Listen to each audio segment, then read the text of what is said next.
எதுக்கு சுவாமி நீ ஆற்றுக்கு கூப்பிட்டு வந்த? அதுவா கவிஸ், ஆற்றுல நிறைய சிப்பி இருக்குன்னு சொன்னாங்க. அதான் லீவில் சும்மா தானே இருக்கோம், அதான் பார்த்துட்டு வரலான்னு நினச்சிட்டு வந்தேன். ஓஹோ அப்படியா, இது எனக்கு தெரியாமல் போச்சே. கவிஸ் இந்த இருக்கு பாரு கவிஸ், தண்ணி இல்லாமல் எல்லா சிப்பியும் செத்து போய் கிடக்கு பாரு கவிஸ். வா கவிஸ், வேற எங்கேயாச்சும் சிப்பி சாவாமல் இருக்கான்னு பார்க்கலாம். கவிஸ் இந்த இருக்கு பாரு கவிஸ். என்ன இருக்கு? இது இன்னும் கொஞ்ச நாளுக்கு முன்னாடி தான் கவிஸ் செத்து இருக்கு.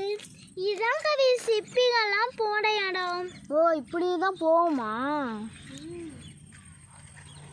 ஏன் கவிஸ் இந்த சிப்பியெல்லாம் செத்து போயிருக்கு? பாவமா இருக்கு கவிஸ்.